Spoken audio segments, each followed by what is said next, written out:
Hey, how's it going? This is Joe and Tell, and today I'm going to be taking a look at the SVS Prime Bookshelf speaker. So what's the first thing you think of when you hear SVS? For me, it's subwoofers. So initially when I got these, I was kind of thinking that these are going to be geared more towards home theater rather than 2-channel listening, and we'll see if that's true. So the first thing you'll notice when you look at these speakers is the awesome build quality. These look sweet.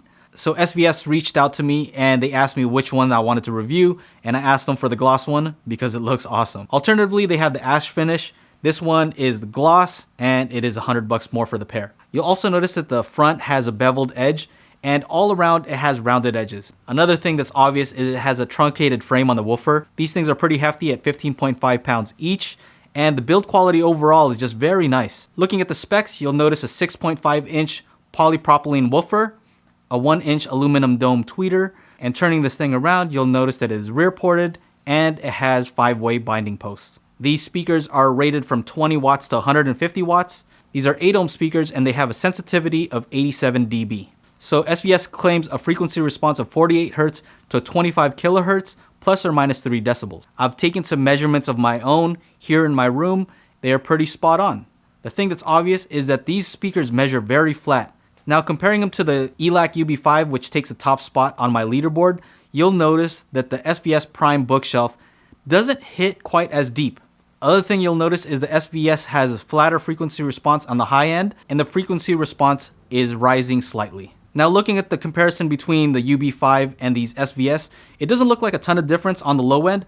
The ELACs are able to hit certain notes that these just don't. Now SVS also has some bookshelf speakers called the Ultra that are twice the price, but they're using a different cone material and the enclosure is slightly larger and the frequency response goes down to 45 Hz. So as far as sound quality, one thing I did notice is I didn't hear any resonance like I did with those Yamo speakers. So the highs on these are very clear. So these are the first metal dome tweeters that I've reviewed, and I gotta say, I'm kind of a fan of these aluminum dome tweeters. As opposed to some of the speakers that I reviewed with soft dome tweeters that had a rising frequency response, these were not fatiguing. I just noticed on certain songs, they did sound very detailed. Another effect of these speakers is that they have very good imaging, and I think that also has to do with the metal dome tweeter. The bass on these is punchy, but it doesn't hit those deep bass notes. And I think SVS knew this when they were designing these. When you're designing speakers, sometimes you have to sacrifice the low frequency extension, how low it can hit, with the ability of the speaker to play loudly. In this case, SVS seemed to choose the latter. These speakers can play very loud without distortion. So yeah, overall, these speakers are well built, they're beautiful, and they sound really good. Seeing as how these speakers don't hit as low as the ELACs, who are these really made for? And I think it goes back to the initial thing that we talked about, that SVS does make subwoofers, and these sound awesome with their subs. So if you're someone looking to set up a home theater, I think these are awesome. They play loud, they're clear, dialogue comes through really well on them, and even though they don't hit as low as some of the other speakers, well, SVS has a sub for that. They have plenty of subs. They sent me their PB2000 and that thing sounds awesome.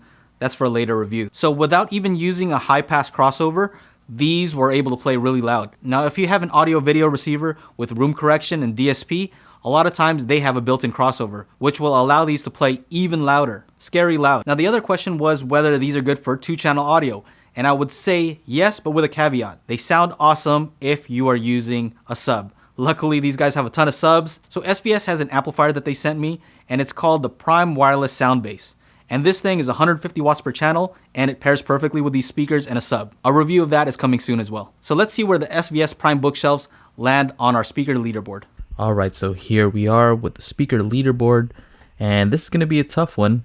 Let's see where the SVS Prime bookshelves land for best bookshelf. So it's pretty easy. Well, Wharfdale Diamond 11 or SVS Prime bookshelf. I think I just like the fact that the Wharfdale Diamond 11.1s had a little bit more bass, and the cabinet construction was also very good on there. I think I'm gonna have to put it slightly under but above the Yamo S803s. Okay, so let's see here. These sell for $5.99 for the gloss. So I'm gonna have to move this over here. For best under $1,000, it's either these or the ELAC F5.2 towers. That's a tough one. I think that these SVS are gonna have to go above it just because of the build quality. And I really like the tweeter on this. It had a very flat response, so if you were to add a sub, I'd rather have the SVS Prime Bookshelf with a sub rather than the ELAC f5.2 with a sub, just because I feel like the highs were more refined on the SVS. Best overall, regardless of price. And top is still the ELAC UB5, followed by the Wharfdale Diamond 11.1s, and these will go above the ELAC f5.2s. So there you go. So we have the ELAC UB5, Wharfdale Crystal 4.3 towers, Wharfdale Diamond 11.1s, and next up is the SVS Prime Bookshelves. So at the end, I'm going to have a sound demo with the SVS compared to the source file. Let me know what you guys think in the comments. Anyway, that's it. I hope you guys liked the video. If you did, make sure to like, subscribe, ring the bell to be notified when I upload new videos. And if you're interested in listening to my podcast, it's at patreon.com/JoeAndTell. I also have sound demos that are not included here on YouTube because of copyright issues. But my supporters on Patreon get to hear music that you'll actually recognize. So that's one of the benefits of being a Patreon supporter. So that's the SVS Prime Bookshelf. That's it for now. Take care. Bye-bye.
shadow drew again. You sit alone, alone.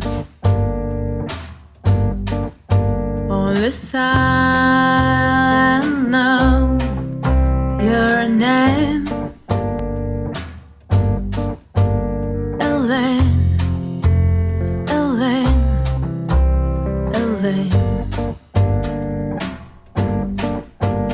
Things round, you are not land and full of you, a land but you.